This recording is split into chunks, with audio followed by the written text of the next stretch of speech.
Nityananda, bienvenue en français sur ma YouTube channel. Aujourd'hui, hier, j'ai partagé en fait en anglais comment j'étais arrivée à Paramahamsa Nityananda. Et aujourd'hui, j'ai une magnifique déesse qui me filme pour que je puisse m'exprimer en français avec vous. Donc, je vais parler comment j'ai rencontré Paramahamsa Nityananda. J'ai suivi Bhagwan Sri Sathya Sai Baba pendant 20 ans et il a quitté son corps physique. Et pendant ce temps, j'ai eu un groupe qui s'appelait Swami Virendra Singh, qui a été, c'est lui qui m'a fait découvrir les Shakti. Qu'est-ce que c'est la Shakti d'un point de vue d'expérience? Donc j'ai rencontré Durga, j'ai rencontré Kali, j'ai rencontré la Vierge Marie, j'ai rencontré Jésus, j'ai rencontré aussi la culture tribale des Fidji, les dieux Baba Solomon, j'ai rencontré le dieu requin, j'ai rencontré Shiva aussi, qui était Shiva en fait, qui était Gayatri. Et je me suis rendu compte qu'en fait, c'était pas de la mythologie, mais que chaque divinité avait un courant, une spécificité et un prasad. Par exemple, Durga aime le camphre, Kali aime le citron vert, et chacune a une façon et une énergie d'agir en fait. Et j'ai été absolument époustouflée qu'ils m'envoient ça.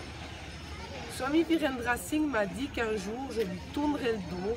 Et il m'avait donné une photo de Shiva qui se tenait debout. Et je me suis promis de dire non, jamais je lui tournerai le dos.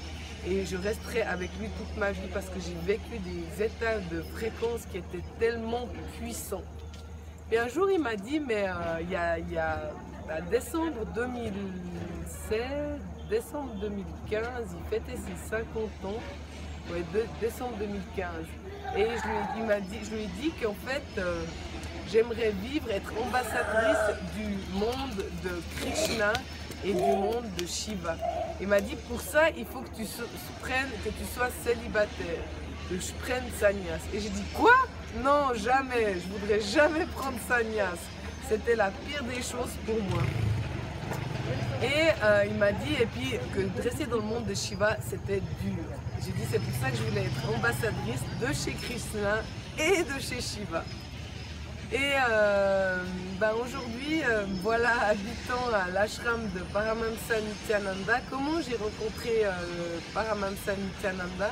C'est qu'un jour, on était à un Shakti Puja en Guadeloupe, où il a un centre avec des Guadeloupéens, et tous les gens qui suivaient Paramahamsa Nityananda venaient voir mon gourou.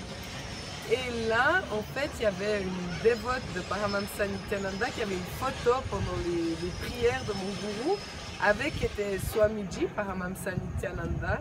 Et mon gourou est venu et il était adombré par Sathya Sai Baba.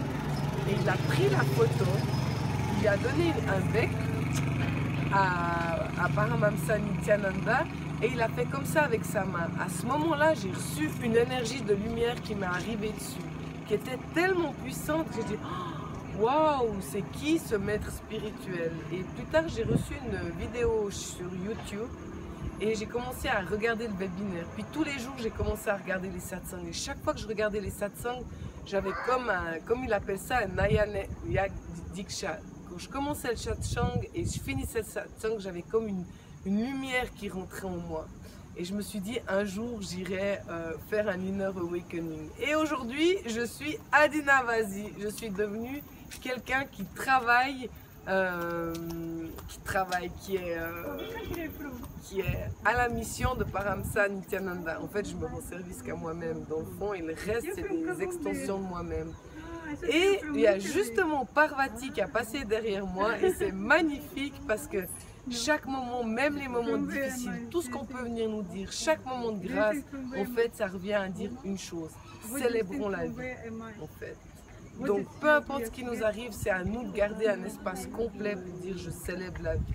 Donc, merci à ma Laetitia qui a filmé cette vidéo, qui vient du Québec, et à moi-même, parce que ça a été une célébration, car grâce à elle, j'ai pu m'exprimer en français. Parce qu'elle m'a écouté. Nityananda, thank you.